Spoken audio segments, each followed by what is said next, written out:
Hello, I'm James. I'm a product manager at Mendeley. I want to demonstrate to you the new drag and drop feature that we have for Web Library.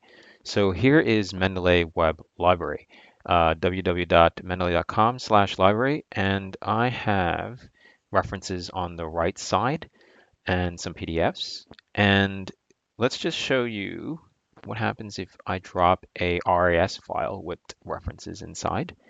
And you see on the left side, it's importing. And there it is. There is my references. So what happens if I want to attach a PDF file to this reference? I click on the reference and I drag it here. And there it is. So you notice that the PDF that normally comes in serial numbers um, gets renamed to the actual title of the reference. Um, if you happen to be a RefWorks user, the original RefWorks, it always exports out, as in the reference library, as a TXT file. And if I were to drag and drop into Web Library, it just treats it as a TXT file. It doesn't know that it's a reference library file. So what you can do is you go to Add, you click on RS because it's a reference file. Click on TXT. It's actually in the reference library format. And there it is. So this is my study on burritos, and there's my set of references about burritos. Okay, let's get rid of that. And I want to show you what happens if you want to cancel a import process. So here's a huge XML reference library file that has about 200 references. So nothing's happening so far. That's because it's taking time to parse all that reference out. So it's preparing, and then it's putting one reference in the library at a time, and that's why it's taking a while. So it's about more than 25% of the way, and I want to cancel this. So I click on cancel.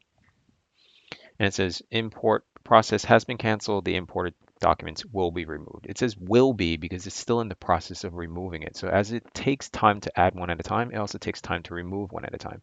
If I'm quick enough, if I go to all documents, I could still see the references. So if I refresh again, you see there's 50, 79. If I refresh again, they're gone. This is actually a small bug. It's for some reason it leaves behind two references all the time. We'll get to resolve that hopefully in the near future. And let's see what else I haven't demoed yet. So here it is, BibTeX. I'm going to drag it, and there it is. See, it works. I do have a shortcoming when it comes to subfolders. So let's just get rid of these. So I'm in a subfolder, and I want to put these in the subfolder. So it goes, and nothing happens. What happens is it always goes to the main home folder, which is all documents. And if you want to put it in the subfolder, you got to do it internally here.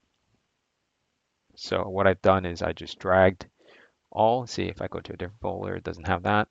So I just dragged from here to here to here. But for PDFs, it actually knows that you're in a subfolder. That's because it's a simple one file. So I'm going to click here. There it is. It actually also takes off, parses the title as well as the author. So it's here. There it is. It's here. Okay, so I hope you found that helpful.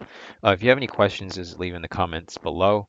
Um, See you in the next video.